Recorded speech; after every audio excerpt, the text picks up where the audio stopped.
Um, Welcome, Mr. Mohamed, and it's an honor and privilege to be here today, speaking with you about something very interesting that PP is starting.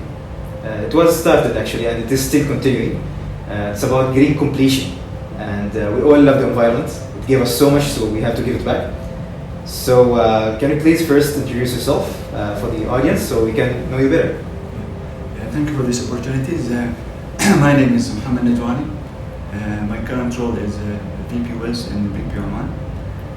Actually, I have graduated from Sultan Qaboos University in 1999. Been now in the oil and gas field for about 21 years, and have just completed 12 years with BP Oman. And my team actually currently leading the initiative of the green completion. That's really great. So tell us a little bit more about PP's journey in developing Block 61, please. Yeah, sure. So Block 61 is located at the central part of Oman. So BP appraised the block between 2007 and 2013 by conducting some seismic survey, drilling some new appraisals wells. And in 2013, BP has declared the commerciality of the field, confirming that the existence of significant gas resources. On the same year, we signed the agreement with the government to develop the field. In 2017, we started producing from phase 1, which we called Ghazeer. And last year, in 2020, we started producing our phase 2 from Ghazeer field, or from Ghazeer wells. That's really awesome. So the name green completion, it's very nifty. It's attractive. So where did the name come from, and what was the process of thinking or the brainstorming when the idea started? Sure. Let me probably start with give you a brief about the type of the reservoir we are dealing. The reservoir where we found the gas sit at like 4.5 kilometers underground. It's classified to be a very tight, very low permeability reservoir, and the formation is really hard. Okay, and so which justify why we are using the fracking technology to release the gas. So the wells in Ghazeer and Ghazeer,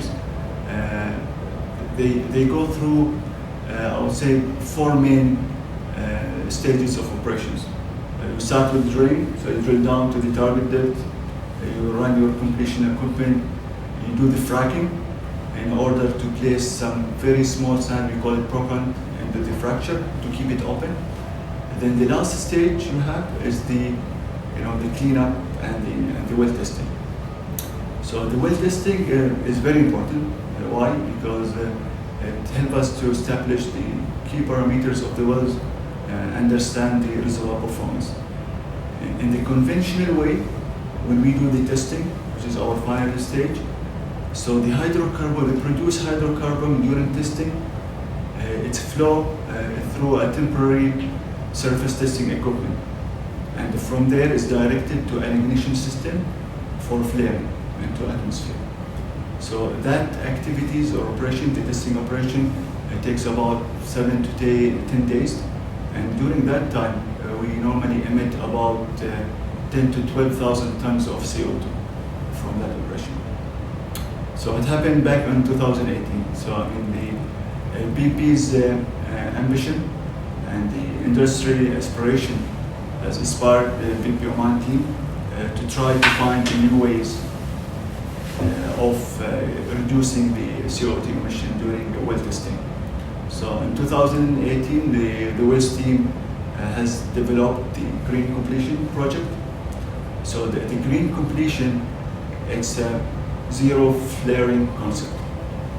Okay, so they produce hydrocarbon during the testing operation. Okay, it's cleaned first, then after that it's routed directly to the pipeline. Okay, and instead of flaring to the atmosphere. Yeah. So this is the big advantage. And in 2019, of course, this work has involved a lot of collaboration work between different discipline teams from different departments to redesign and plan all these new set of equipment. We have pilot tested this in 2019 successfully and followed by full implementation in both Ghazeer and Ghazeer wells.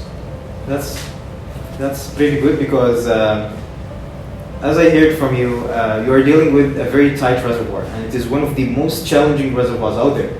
And you are trying to do two things at the same time. You are trying to reduce the emissions of CO2. At the same time, you are using a technology that is beneficial for you, if I'm not mistaken.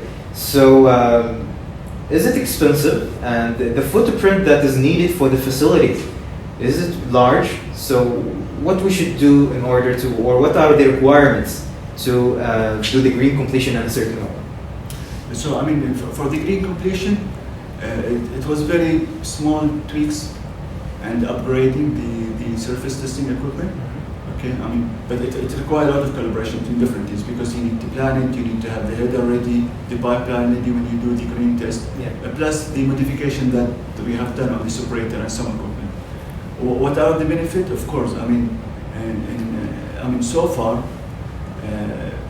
we have delivered 26 green completion in Block 61, and that helped us to reduce the CO2 emission by 240,000 tons of CO2, which is equal of removing 52,000 vehicles from the road for 1 year. You can imagine the big size. So I mean, the first benefit was reducing the CO2 emission, of course, and the other benefit we have seen, we've been able to generate more cash from the recovered hydrocarbon. And instead of flaring them, now we are directly to the pipelines. Yeah. Last question. So you told me that PP has a large ambition of having the net zero carbon footprint.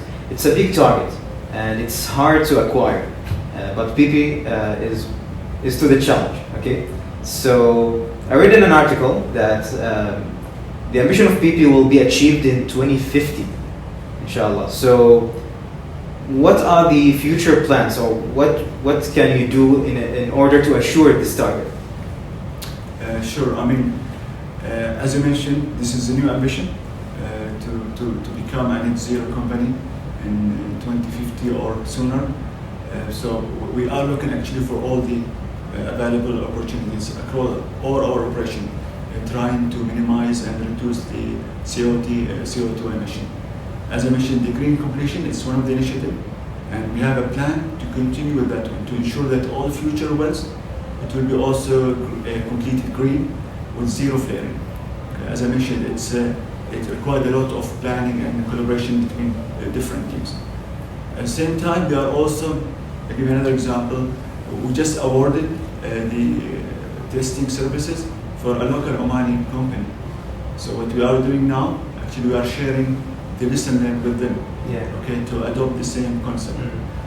Plus we have other opportunities. For example, we are considering now, for example, to use a mobile solar panels to generate the required power at the site to replace the diesel generators and so on.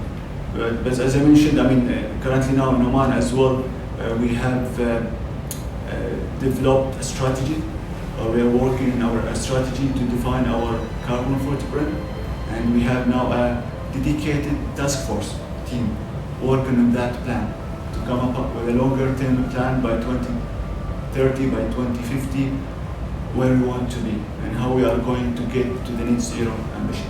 I mean, what can I say? I'm actually speechless. You are supporting the locals.